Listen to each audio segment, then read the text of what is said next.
Europe 1, 8h40. Nicolas Canteloup.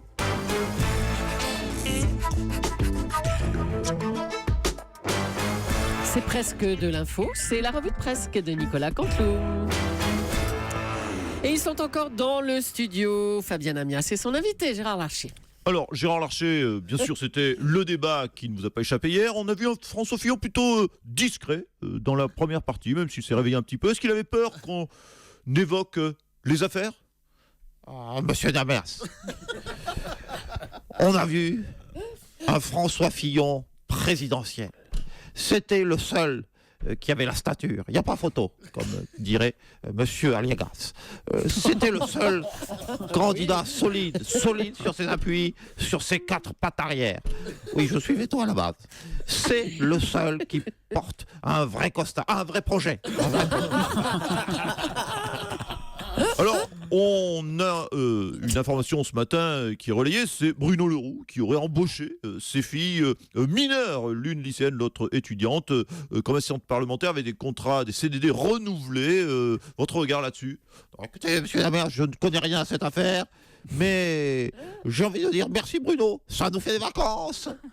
Merci à vous, ma chère Julie. Merci à tous les deux.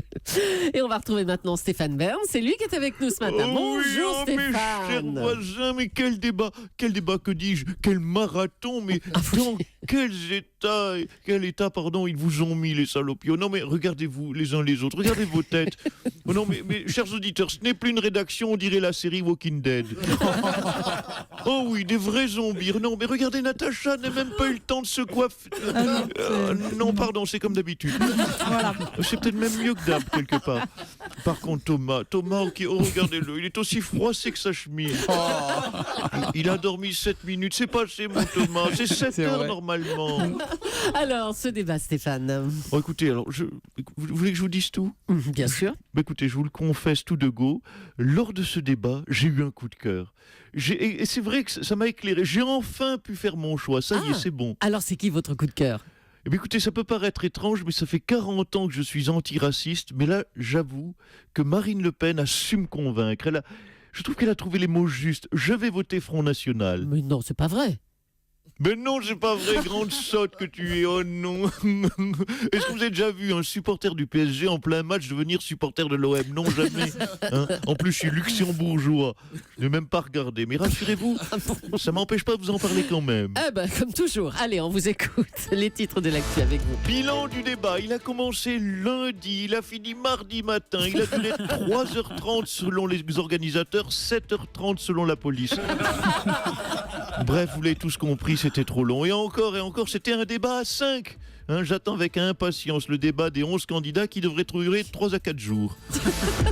Allez, bilan du débat bis. Le grand gagnant serait, tout le monde le dit, Emmanuel Macron. Bon alors attention, c'est un sondage commandé par le Jean-Marc Dumonté Institute of lui-même. Voilà, on embrasse notre producteur bien-aimé. Bilan du débattrice.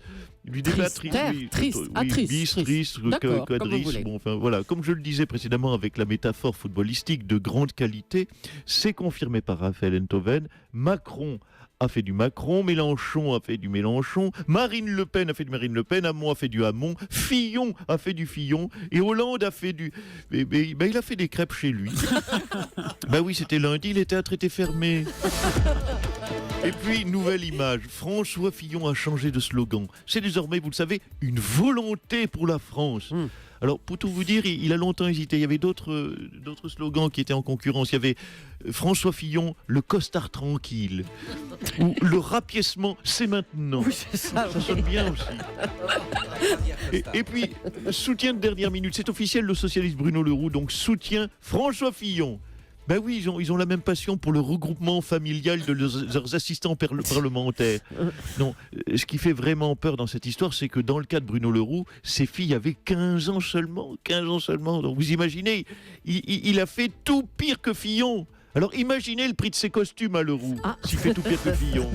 Allez, à vous ma Julie. Bonne journée Stéphane, à bientôt. Merci. Pour analyser ce débat, on se tourne maintenant vers notre expert Franz-Olivier Gisbert. Il va nous éclairer. Bonjour Franz-Olivier. Bonjour. Alors, de nombreux Français pensent que les débats ne servent pas à grand-chose, qu'on ne change pas d'avis pendant un débat. Mais oui, mais non, mais écoutez, ils se trompent, les Français, j'ose le dire. Les Français sont des couillons. Je ne suis pas d'accord avec eux et je vais vous le démontrer. Les débats, pour moi, sont essentiels à la vie démocratique. Il faut faire confiance au débat. Prenons, tiens, un débat célèbre dont tout le monde se souvient, le débat de l'entre-deux tours entre Hollande et Sarkozy. Natacha ne me contredira pas, même si ça lui fait mal. Hollande avait carrément rétamé Sarkozy. Résultat, on a tous voté Hollande, ce qui a permis à la France de se planter sur tous les tableaux. Hein, c'est bien en fait le contraire de ce que je viens de dire. Bon, les débats, ça ne sert à rien, c'est même dangereux. En fait, je me rends compte, non seulement on peut changer d'avis lors d'un débat, mais moi, j'arrive à changer d'avis au milieu de ma propre chronique. Faut dire que j'ai une excuse, j'ai dormi 6 minutes. Alors, c'était son baptême du feu, son premier grand débat. Plusieurs instituts de sondage l'ont même élu le candidat le plus convaincant hier soir. Bonjour, Emmanuel Macron. Mais il dort ou quoi? Non, Madame Le Pen. Burkini. Claire Coudray, Marine Fillon. Mais Emmanuel Macron, réveillez-vous, on est à l'antenne là. Ah, quoi? Pardon? Oui, Bah, pardon. mais- Qu'est-ce que vous faites dans ma chambre? Brigitte, il est où mon Nesquik? Mon Nesquik. Mais vous êtes à Europe 1, Emmanuel Macron, allons. Pardon, excusez-moi. D'habitude, je n'ai pas le droit de me coucher aussi tard. Bonjour à toutes et à toutes. Écoutez, ça a été une soirée intéressante, riche, une sacrée soirée. Et l'après-débat était mouvementé. Je me suis fait sermonner par Brigitte, autant vous le dire. Ah bon, elle ne vous a pas trouvé bon? Non, parce que je suis rentré à la maison à 1h26 du matin. J'avais la permission de minuit. Ah d'accord. Remarquez, elle n'a pas aimé non plus mon speech de fin. Elle m'a mis 2 à l'oral. Ah, professeur peu de français savonné. exigeante, votre épouse. Tout à fait. Allez, allez vous recoucher, monsieur Macron. Merci. On vous parlera plus tard. Les sondages après débat classent Benoît Hamon bon dernier. Bah tiens, on va l'accueillir tout de suite. Bonjour Benoît Hamon. Bonjour. Je regrette que vous n'ayez pas parlé dans votre question à l'instant, Madame Julie, des perturbateurs endocriniens. Oh, tiens, j'ai eu un coup de mou. Je ne sais pas si c'est le contre-coup de Bercy ou le shampoing à la camomille d'hier qui contenait trop de perturbateurs endocriniens, mais c'est vrai que j'ai peut-être manqué de niaque. Ceci dit, il y a eu du positif tout de même. Ah bon, alors qu'est-ce qui vous permet de positiver, Benoît Hamon? J'arrive tout de même dans les 5 premiers. C'est pas mal, cinquième. Cinquième, c'est quand même une médaille de rien, mais c'est pas Médaille de c'est rien, pas mal. comme vous dites. Le mieux, c'est que vous alliez vous recoucher vous aussi. Hein. Non, moi ça va parce que j'ai pu récupérer pendant le débat.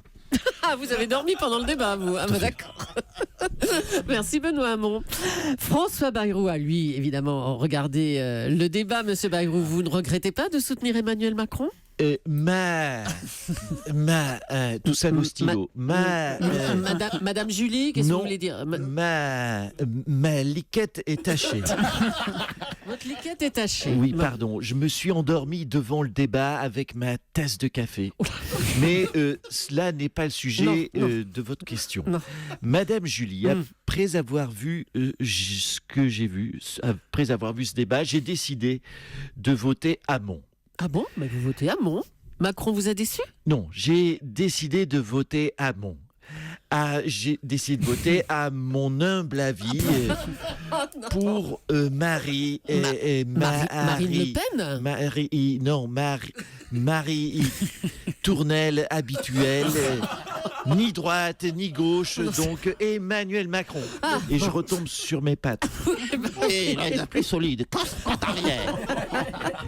Les pattes arrière du veto, là. Et pour ce qui est du débat en lui-même, est-ce que vous avez trouvé bon Gilles Boulot et Anne-Claire Coudray? Je l'ai dit d'ailleurs à Emmanuel Macron, je crois qu'Anne-Claire Coudray t'aime. Hein? Oui, qu'elle thématise un peu trop les questions et qu'elle a une grosse envie de toi. Oh. Une grosse envie de toiser Marine Le Pen. Voilà. C'était dur, mais on y est arrivé. Bravo, monsieur monsieur Bayrou. Et bravo, monsieur Laborieux, Canteloup. mais bon. Je ne sais pas si Didier Deschamps est là, Didier. Oui, bien sûr. Oui, bonjour Didier. J'écoute Europe 1. Ah bah donc vous avez entendu ce matin Antoine Griezmann sur Europe 1, 7h45. Bien sûr, j'ai entendu Antoine sur votre antenne. Je tiens d'ailleurs à M. Soto à présenter mes excuses pour son comportement. Je sais que c'est déstabilisant pour un journaliste comme vous d'entendre ce genre de joueur. Il dit bonjour, il dit merci, il dit au revoir, il dit s'il vous plaît. Non. Antoine n'a aucun des fondamentaux du joueur moderne, comme le enculé ou même des combinaisons grammaticales comme je m'en branle enculé. Bon. Heureusement qu'à nous, on ne nous impose pas la clause Molière, nous les footballeurs sur les terrains. Vous savez que l'autre jour, j'ai surpris Antoine en train de faire des selfies avec des enfants, en souriant Non. en plus. Oui. Ah ben on est loin de la période Anelka Benzema. Hein. Allez, au revoir enculé. Ah bah merci beaucoup Didier Deschamps et au revoir Nicolas Canteloup qu'on retrouvera demain à 8h40 en direct. À demain.